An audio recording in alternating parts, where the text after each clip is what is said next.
That's an incredible story. Yeah.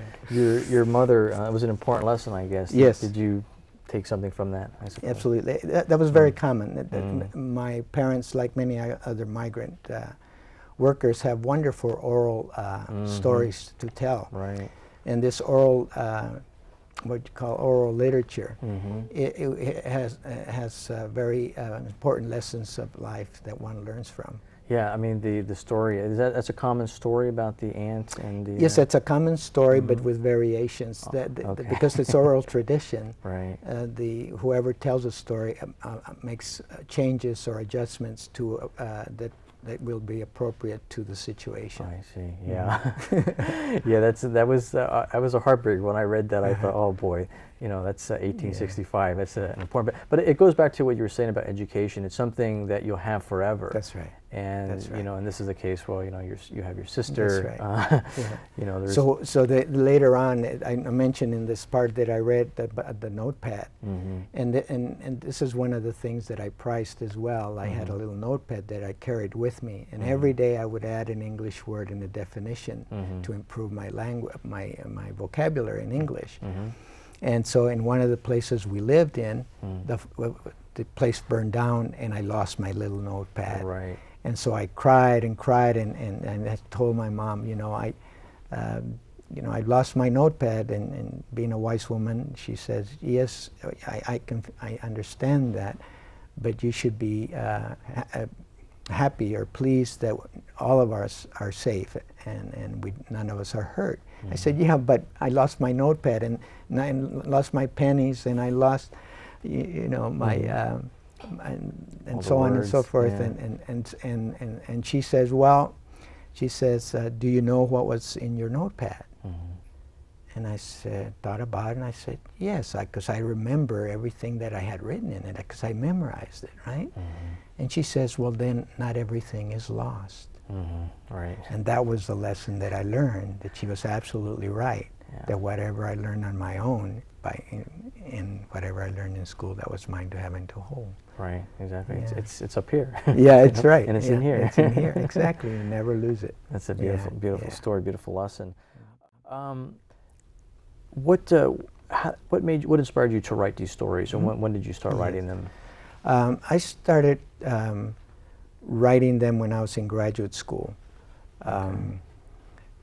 And one of the reasons I wrote them was that I wanted to chronicle part of my family's history. But more importantly, I wanted to voice the experiences of many, many families from the past and the present. Families who work very hard from sun up to sundown for very low wages, living in poor conditions, in order for each one of us to enjoy our meals. At every time we sit at the table, and we eat our lettuce and our vegetables and so forth, we can think of the people who are responsible for picking all those things. And so I for the most part, farm workers are invisible. And yet, the work that they do is tremendously important in terms of the development of our economy here in California. California is the 5th largest economic power in the world. Right. And agriculture is one of the biggest industries in California. And who works in the industry, in agriculture? Farm workers. Exactly. So it seems to me that it's important to document that experience, because even though it may not be your experience or other people's experience, it is part of the American experience.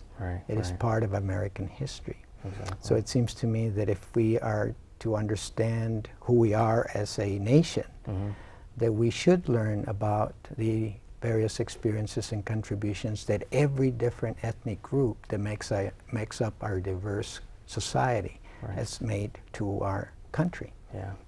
That's beautiful. We're kind of running out of time here. I just wanted you to, we've got 2 more books here as well. Both these books, The Circuit and Breaking Through, are in Spanish as well. You've translated those. That's correct. And you've got another book here and called these are children's books. La Mariposa is written in both English and in Spanish. Okay. And in this book, I talk about my experience of going to school not knowing a word of English. and the frustration I felt and so forth. Okay.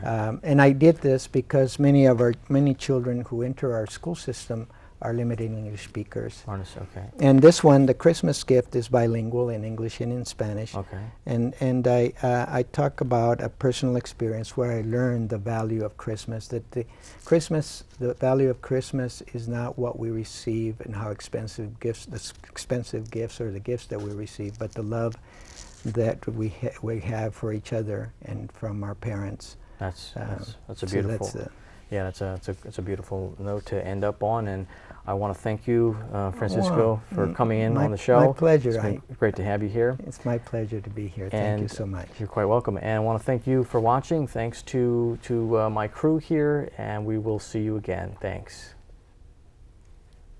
Good. So that was very good. Yeah, that thank you. was beautiful.